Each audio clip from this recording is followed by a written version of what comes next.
Hey everybody, this is my second vlog attempt.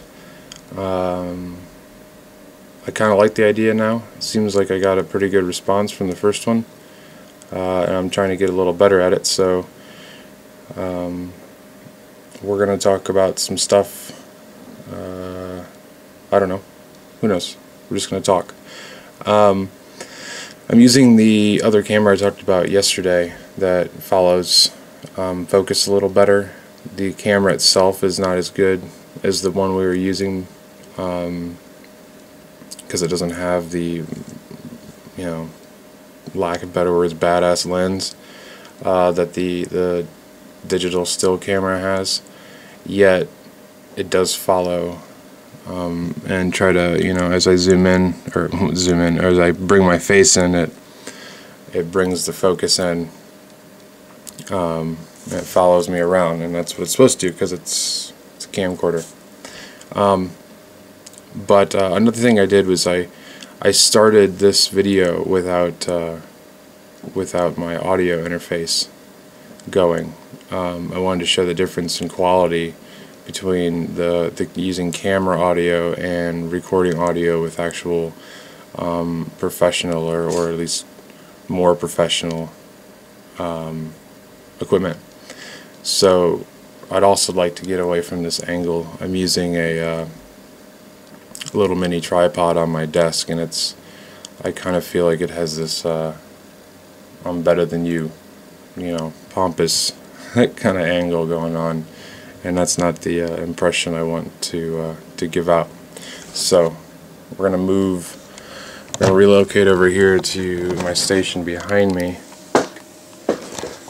where we have I'd say it's an old laptop. It's not too incredibly old, probably 3 or 4 years old. It is running Vista, so I guess it does tell you something. The reason I bought it, however, is because it has this FireWire port, which is starting to get kind of, it's a tougher thing to find these days. And that FireWire is running into this audio interface here. This is just an old Alesis, which is also it's a little bit past its prime. It might be time for an upgrade. So we have just 2 mics running out of that. We have this area mic, which I know there's a special name for it and I can't remember it. This SM58 right here, this is pretty much the standard for anything music.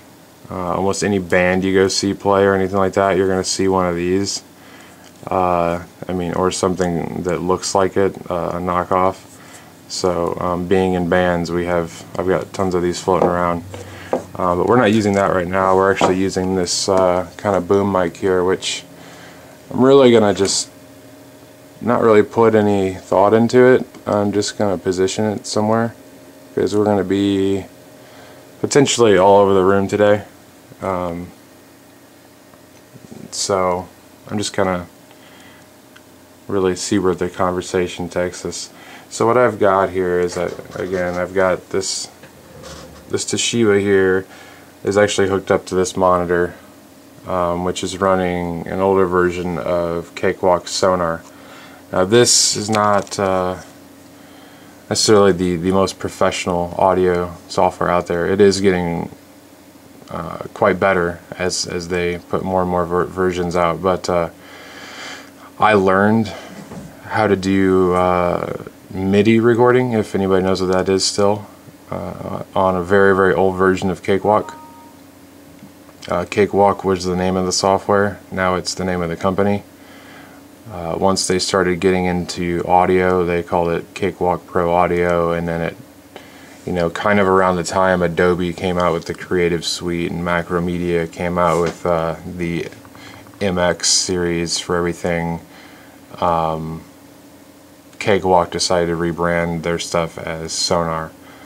So right now you can kind of see that, you can see the levels coming in here from the different mics. This one right here, this one's very hot. This is the area mic that I was talking about. So it's gonna pick up a lot. It's gonna pick up, when I walk around the room, it's gonna pick us up pretty good. the boom mic is really barely picking me up, and that's because it's way up in the air there, and it's more of a what we call a directional mic, where this mic here is considered more of a omnidirectional mic, meaning it picks up sounds from all different angles. You can't see, but I'm moving snap my fingers all around it. So what I'm going to do though is I'm going to hit record on here, and from this point on we're going to use this audio and stop using the camera's audio. We might have to use the camera's audio every once in a while, just in case I get too far out of the way or out of the scope of where we're at here, but using shortcuts as I normally do, all I really have to do down here is I got the R key here, and when I hit the R key, boom, we're recording and we're live. So you'll start seeing the waveforms go here as I snap around and make things happen. It's zoomed out pretty far, so it's kind of hard to tell, but now we're recording. Those snaps were pretty loud. I might even dial down a little bit what we've got going on here. So that's that. So now that's recording, and what I do is I'll end up taking what's recorded from these tracks here, and I will import it into the Premiere project here, which I'm in the middle of loading the last night's vlog, so I can kind of do this a little more quickly, a little quicker. But so that's that. What I want to do show you though today is if people start noticing, if they don't notice already, I have kind of an obsession maybe with whiteboards. I can never get enough of them. I've basically got a wall of them. I've even got whiteboards down here that are not being used, that are for specific cases. These are actually here. This whiteboard here I use, let's see if we can kind of fake this here without turning it over. I use this for storyboarding for videos. And one trick that I learned this from my parents actually. They're real estate agents, and they used to use this giant marker board here to hold all their clients. And what they used, this is not marker, this is black tape. If you go to any hardware store, not hardware, but auto store, and ask for pinstriping, that's all that is. So for about $4 usually, you can get a roll of pinstripe and make these permanent lines. But they're also not permanent, because if you decide, well, you don't want them anymore, you just take the tape off and you can set up a new kind of configuration. Today though, I was at a garage sale, and I picked something up that I'm very excited about, and that is this here. It's got a little bit of smudges. I'll try and hold the camera up a little higher, get more of it in here. What it is, it's a I believe it's a Pella window. I've always wanted a clear dry erase board, and so I'm going to figure out a way. See, this thing's pretty deep. It's still got the wood kind of mounting here from when it was on someone's house. I'm going to try and come up with something clever so that I can actually easily place things underneath here. Be it some sort of schematic, or maybe some sort of form, or something I can use to fill out over and over on here, and use the same. I guess I don't even know how to explain really what I'm talking about, but let's say let's see here. I've got a little bit of graph paper here, and sorry, you can hear my kids who are supposed to be asleep right now. I'm going to make the camera do something awful and face it on the ground for a second.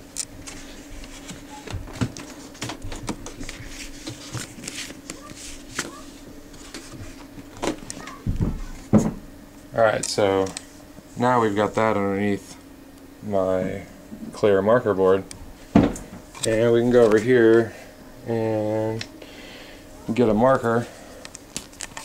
This is probably kind of a lame example because of how the size of it, but I can take advantage of these squares here on the graph paper and use them to help me make a perfect square to some degree, depending on what angle you're looking at. But you see what I mean? So I could put in maybe database. I can make a big giant well, giant, but full-size piece of paper printed form for kind of filling out database schemes to come up with table ideas and things like that. And I don't have to waste paper. I can reuse them by simply just, you know, writing the ideas here. And, you know, it's glass. It works just like a marker board. I also found that these newer markers, see what I did with one. They just came out with these a year or so ago. They work really good on tinted glass, but they do work good on here. But these neon markers here work pretty good too. So that's pretty cool. Let's see if we can do something here, like fill in the squares. I don't know. Yeah, who knows? You get the point though. Either way, I'm pretty excited about it. I don't know whether I'm going to keep it on a table. What I'd like to do is it's actually got, if I were to flip this over, it actually has the crank, the hand crank to open up the window. And my father is not just a realtor, he's a licensed contractor and very good with this kind of stuff. So what I'm thinking about doing is coming up with a way of mounting this on the wall and making it so I can open the window and slide new backing pieces in whenever I desire to. So yeah. That's what I got excited about. Maybe that's not exciting to you guys, but that's kind of the world I live in. Here's the camera we were recording with the other day, and we're actually going to use this again just for a minute. I was going to end this vlog with kind of a session or a quick little look into my world here. I think I had already kind of set up the focus the way I wanted it. Looks like my white balancing is kind of off here. That's pretty red, but we're not going to worry about that. I'm trying not to worry about the lighting and things like that too much on these vlogs. But so I'm going to go ahead and hit record on this so we can get a multiple angle. So we got that one rolling, and what I'm going to show you, even though this isn't necessarily at all technical based, I guess it's not I don't know. It fits though. It's a daily routine of us programmers. I'm going to show you how I make my coffee. A lot of people, I tell, I make my coffee 1 cup at a time with a kettle, and people don't get what I mean by that. So what I do is I have this electric kettle here, which is, it's pretty cool, and it's cordless to an extent. I mean, it has a cord, but the base just sits there. You can take it off and place it back on here. Got myself a bottle of spring water or some sort of filtered water. Put a little bit in there. Don't want to fill it up too much so that it doesn't take too long to boil. But we'll get this to pretty much a boiling point. I don't like it to be totally boiling, and if it does boil, I let it go. But you can hear it probably already. It starts with working its magic pretty quick, so you don't you don't have a whole lot of time to set up the rest of this situation here. So the rest of the situation is you take your favorite mug, which I have an obsession here with Starbucks mugs. I actually have a rule that I do. Whenever I land a big client or get a big check, I buy a new mug from Starbucks. Let's go ahead and we're going to grind the beans. Hopefully this doesn't kill us with the sound, but I wanted to make an espresso roast, and I only have that in whole bean tonight. So, and I apologize, I'm holding the camera with one hand here, so hopefully the other camera's picking up the rest. So, again, we got the water boiling, so we're trying to stay within a time frame here. I'm gonna go ahead and kind of fill it to the point where it's, you know, of no return there, because I'm gonna, I'd imagine, use this again tonight so they can stay fresh. Those in the trash. So we're gonna run this. Hopefully, I'm gonna back up with the camera. We're gonna run this. I tend to set it at the highest setting and get it to be pretty fine. And when I run it, I don't trust these things, so I tend to shake it to shake up the beans. So here we go.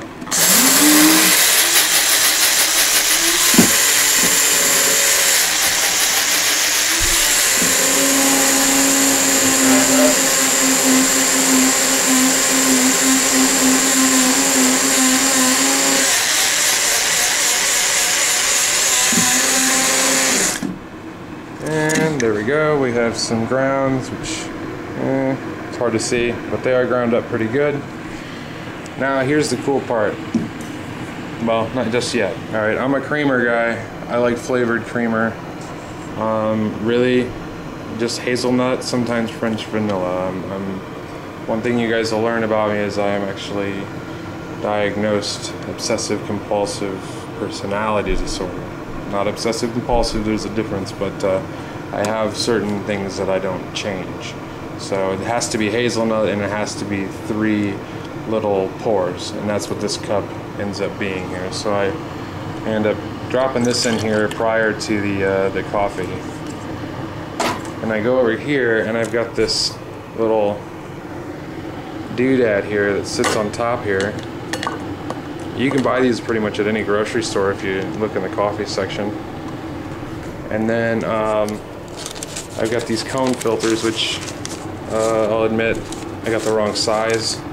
So they're a little oversized here, so you gotta be careful a little bit with these. But so here we've got our setup. I've got my little measuring spoon here, and I'm gonna try not to make a mess. I like, not only do I like the coffee to be ground really fine for that flavor, but I do actually add a little extra. I'm gonna put at least 5 scoops in here, so 1, 2, 3, 4, and let's see, 5. And I rarely use the scoop number. I kind of guess. I know what the level is that I like. Alright, now blow off some of these grounds off of here on the floor. I'll sleep those up later. I'm sorry, this is turning into what feels like a cooking show. But alright, you can see our water is boiling now, so that's where I want it. I want to let it chill out for just a second to cool down. I don't want to necessarily, you know, burn the hell out of these things. That can lead to other problems. But that brings me to the point. One of the reasons why I don't use a conventional drip coffee maker anymore is mainly because by the time I'm ready to drink another cup, it's just been sitting there and it's burnt, and it just doesn't have the same flavor to me as a nice fresh cup of coffee. So this way I get a nice freshly ground cup of coffee each time. And I've let that chill out for long enough for me. I'm actually going to open the lid and let some of that steam out just for a little bit.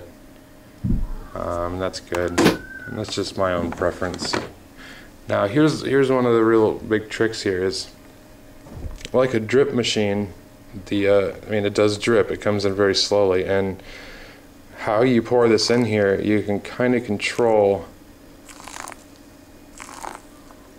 how strong the coffee is going to be originally. And I try to get the top of this here kind of soaked a little bit before the pouring happened.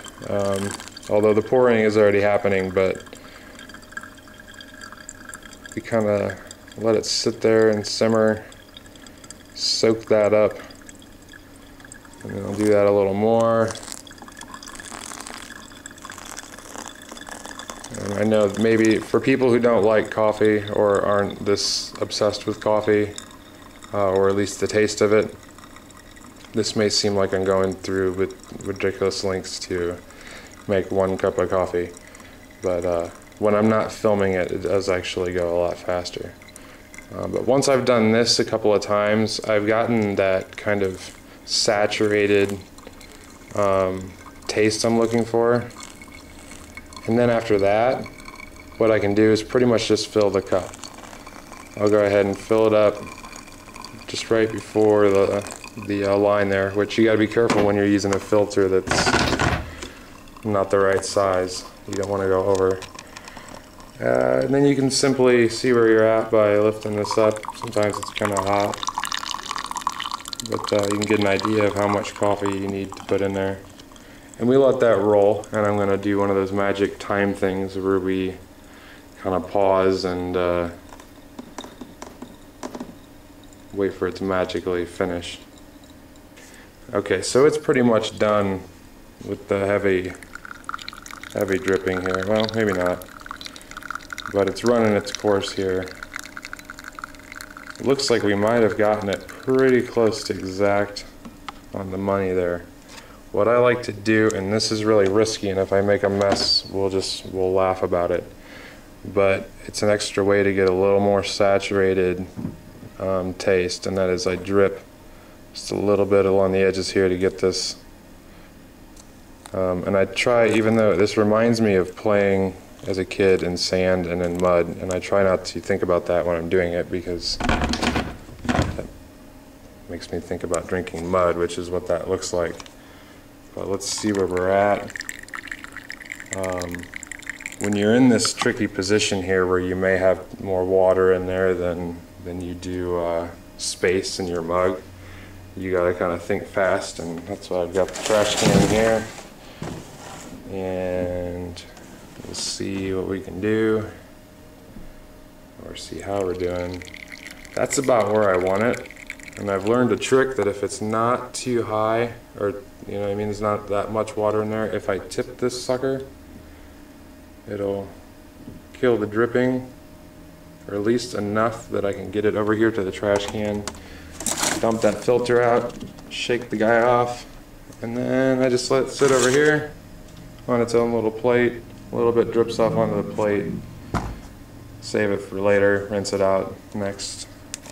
I always use 2 coffee stirrers, either that or I just shut the lid and go from there. The 2 stirrers tend to create a little more of a buzz, more like a spoon. I'm sure there's some physics behind that. Stir it up a little bit. It's not the color I want yet, but I do know I have enough creamer. So I'm going to put the lid on, which means I'm going to put the camera down. Screw the lid on, and we're pretty much done. I shake it up a little bit, and I'll do that a couple of times over the course of the evening as I'm drinking it, with my Red Bull, of course. That's how things happen here at the Digital Craft. So let's go back into pompous cam mode. See where we're at. We've probably gone way over time, which there isn't really a time limit. I've kind of set a time limit, so we're going to end this vlog now. hopefully you learned a little bit about how we do the audio over there, which I'm gonna go over there and stop, and then I'll have it automatically set up to render out the audio over to this machine where I do the editing. So hopefully you learned a little bit about that. You got to learn some creative things you can do with whiteboards or house windows. We'll see what that ends up being. Hopefully it ends up being something cool, and if it is, I'll show it to you guys. If not, it's going to end up being a project I get yelled at for. So let's go ahead and we'll call it a day. I'm hoping somebody learned something with the coffee and they can appreciate that. If not, then I apologize for spending half the vlog on coffee making. But thanks again, and I'm going to try and do these, like I said, on a daily basis, or as close to that as possible. Bye-bye.